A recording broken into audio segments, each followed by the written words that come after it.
Le thème abordé par Bernard et Lucas est plus que d'actualité. Il y a la guerre en Ukraine ou dans la bande de Gaza, mais nous oublions aussi d'autres conflits comme la République démocratique du Congo, le Népal, l'Afghanistan, l'Iran et bien d'autres. Pourquoi l'homme se déchire? D'où vient ce mal profond que nous avons de détruire, réduire l'autre en esclavage ou tout simplement faire le mal?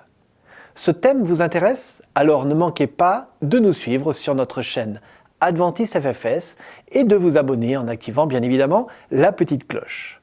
Maintenant, plongeons dans les croyances adventistes.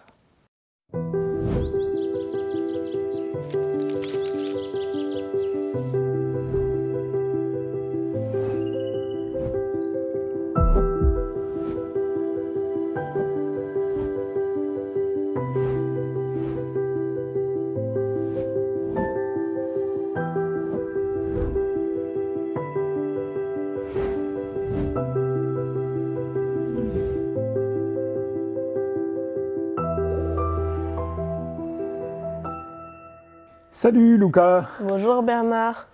Alors, les choses vont bien? Oui, ça va. Bon.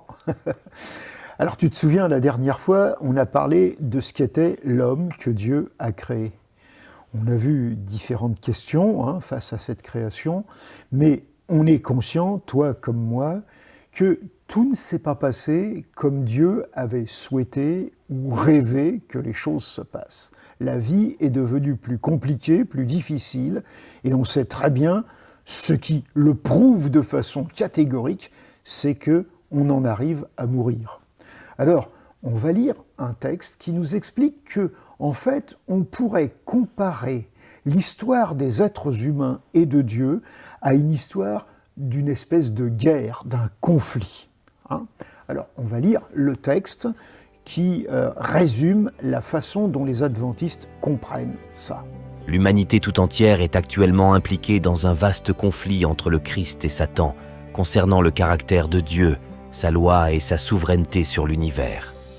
Ce conflit éclata dans le ciel lorsqu'un être créé, doté de la liberté de choisir, devint, par une exaltation de sa personne, Satan, l'ennemi de Dieu, et entraîna dans la révolte une partie des anges.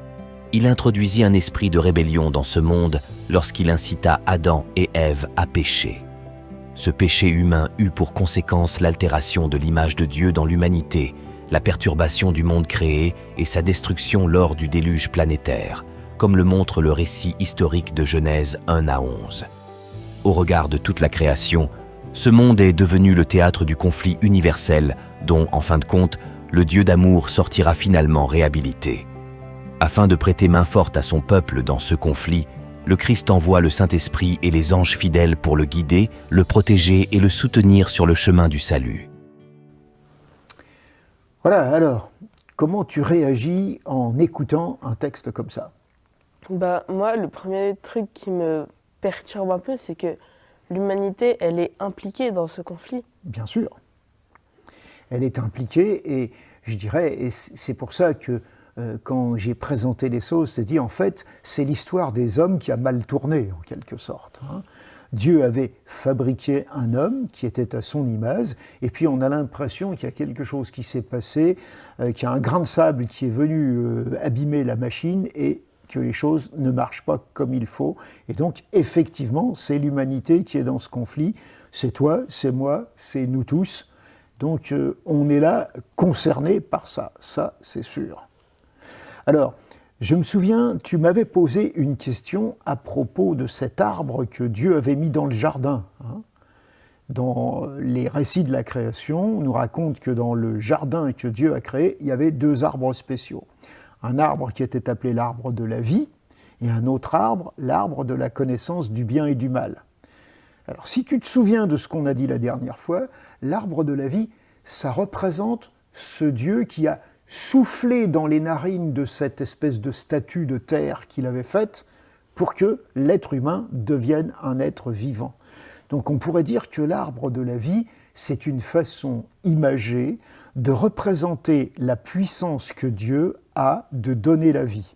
Mais s'il a la puissance de la donner, il a aussi la faculté de la reprendre, de cesser. Exactement comme on a dit, quand tu allumes une lampe, que tu tournes un interrupteur, l'électricité passe, la lumière s'allume, tu coupes l'interrupteur et l'électricité ne passe plus, il n'y a plus de lumière. Okay ? Alors, le deuxième arbre, l'arbre de la connaissance du bien et du mal. À quoi ça te fait penser de voir ces deux mots, bien et mal ? C'est l'arbre qui permet de savoir si on fait des bonnes ou des mauvaises actions. Entre autres, voilà. C'est donc quelque chose qui nous permet de savoir de quel côté on se place. C'est comme si le bien, c'était, si tu veux, un côté dans ce conflit et le mal, l'autre côté. Et il y a donc un affrontement entre deux façons de vivre, une qui est mauvaise, le mal, une qui est bonne, le bien. Et prendre conscience qu'on est dans ce conflit, c'est quelque chose d'important parce que, si tu veux, quand tu es conscient que, par exemple, on parlait de voiture, en disant, voilà, tu arrives à un endroit, tu es devant une fourche, tu as deux routes, laquelle tu choisis, pourquoi ? C'est suivant ton projet, là où tu as l'intention d'aller, que tu vas choisir, en principe. Ou bien si simplement tu te balades, tu dis, tiens, je suis jamais passé là, je vais tourner là, je vais aller voir. Alors, c'est vrai que nos choix déterminent nos actions. On choisit un côté, comme sur une route, et puis on voit. Mais si tu as l'intention d'aller de chez toi à ici où nous sommes, tu ne prends pas n'importe quelle route. Bien sûr, tu peux faire le tour du monde avant d'arriver, mais ça dépend du temps que tu as, ça dépend vraiment de ton projet. Et si tu veux, c'est une façon de nous dire, de façon, je dirais, imagée, avec cette image d'un arbre, il faut que tu fasses des choix et que tu saches pourquoi tu fais ces choix. Donc c'est une façon de dire, l'être humain que j'ai créé, je le mets dans un jardin où il va avoir la liberté de choisir du bien, du mal. Donc la faculté de comprendre ce qui est bon, ce qui est mauvais. Alors, ce que ce texte qu'on a lu tout à l'heure nous dit, c'est que finalement, les hommes ont fait un mauvais choix au départ. Quand on essaye de se rappeler, c'est aussi raconté de façon très imagée. Un serpent était là, la femme et l'homme étaient là devant cet arbre, et puis le serpent lui a dit « Vous pouvez manger de cet arbre, vous verrez, c'est très bon. » Et ils ont accepté et ils ont mangé de cet arbre. Et à ce moment-là, on nous dit, ils se sont rendus compte de quelque chose qui n'allait pas. Ils ont commencé à trouver qu'ils se sentaient mal, honteux, indignes, ils se sont reconnus comme tout nus, et puis ils ont eu peur. Et la peur est née dans leur esprit. Et c'est vrai que la peur, c'est pas un sentiment qu'on aime. Je suis sûr que ça t'est déjà arrivé d'avoir peur. Oui. Est-ce que tu aimes ça ? Non, pas du tout. Non, pas du tout. Tu préfères trouver la solution pour te rassurer, pour être rassuré et pour fuir les situations qui provoquent la peur. Oui. Je pense que ça, c'est assez naturel à tout être humain. Et donc, si tu veux, créer ces émotions négatives de honte et de peur, ça a été la première conséquence de ce que la Bible, de façon imagée, appelle l'expérience du mal. Et donc, la conséquence de ça, on va la lire dans un des textes qui est raconté dans ce récit de la Bible, juste après ce fruit qui a été mangé. Alors, c'est dans le livre de la Genèse, au chapitre 3 et au verset 15. On va écouter cette lecture. « Voici ce que je décide. La femme et toi, vous deviendrez des ennemis. Ceux qui naîtront de toi deviendront des ennemis. Ceux qui naîtront d'elle t'écraseront à la tête, et toi, tu les blesseras au talon. » Genèse chapitre 3, verset 15. Tu vois, c'est un texte où Dieu parle à ce serpent qui a influencé l'homme et la femme à manger de ce fruit. Et il dit, voilà, tu vas devenir, toi, un ennemi de la femme que tu as séduite, donc de l'humanité représentée par cette femme. Et puis, vous allez avoir des descendants, c'est-à-dire qu'elle va avoir des enfants, il va y avoir toute une humanité, et puis il va y avoir des forces du mal. des incitations à faire le mal, et ça va devenir une guerre, un conflit. Vous êtes des ennemis. C'est comme la guerre qui est déclarée. Alors, tu sais très bien, parce que à l'école, tu as déjà étudié suffisamment de pages de l'histoire de l'humanité, de tel ou tel pays, pour savoir que les guerres ont toujours existé. Hein. Oui. Des guerres, je ne sais pas si toi tu as vu ou tu as entendu parler d'une guerre, mais c'est quelque chose d'assez effrayant. Oui, c'est très sanglant, ça marque. Est-ce beaucoup. que dans ta famille, on a des souvenirs de ce qui s'est passé au Rwanda il y a quelques années ? Bah, ma mère, elle Ouais. habitait là-bas pendant que ça s'est passé. Voilà, et si elle est venue vivre ici en Europe, c'est à cause de ça. Donc, tu es bien conscient que la guerre, c'est quelque chose d'assez terrible. Or, ce que Dieu est en train de dire, bah oui, vous avez créé des conditions de vie qui sont comme la guerre. Vous allez toujours être en conflit. Il va y avoir la guerre entre vous. Et alors, cette guerre, bien sûr, elle est représentée ici symboliquement par deux personnages, un qu'on appelle Satan et qui était représenté par ce serpent dans cette histoire, et puis un qu'on appelle le Christ, et on va nous dire comment ce conflit va se terminer. Hein. On nous dit voilà, la descendance de la femme va écraser la tête du serpent.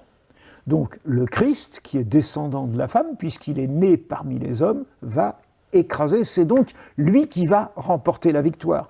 Tu sais très bien que si un serpent a la tête qui est écrasée, c'est fini. Oui. Hein, mais en faisant ça, ce personnage va être blessé au talon. Donc ça veut dire qu'il y a une victoire, mais que cette victoire, elle a un prix.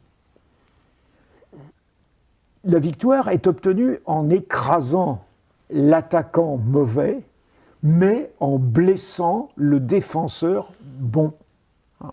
Et c'est ça que nous dit ce texte, et c'est une façon de résumer très simplement toute l'histoire de l'humanité, où on va nous dire, ben voilà, il va y avoir en permanence conflit. Conflit intérieur, je fais quoi ? Je choisis quoi ? C'est bon, c'est pas bon. J'hésite en moi, hein, ça se passe dans ma tête. Mais dans ma tête, c'est pas que là. Il y a des influences. Il y en a qui vont te dire « Hey, fais ça, tu verras.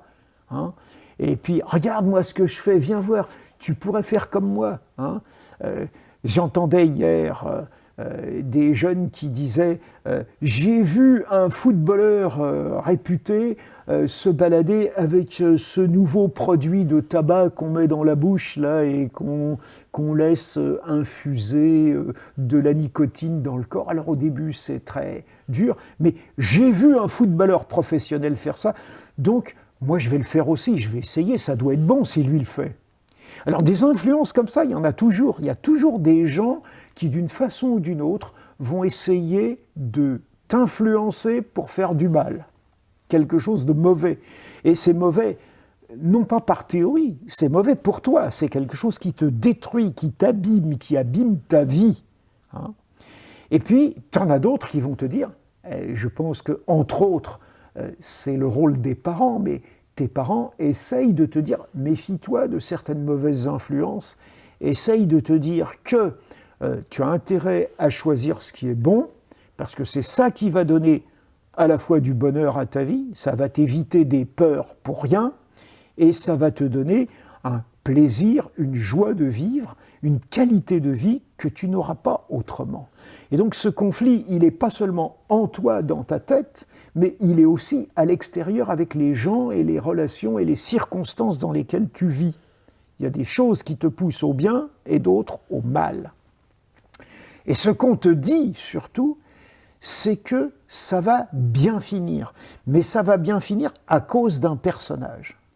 Ce descendant de la femme, c'est-à-dire cet être humain, puisque c'est un descendant de l'humanité, qui va écraser le mal, vaincre le mal, c'est-à-dire réussir à vivre sans péché. Et tu te souviens, quand on a parlé du Fils, on a évoqué ça.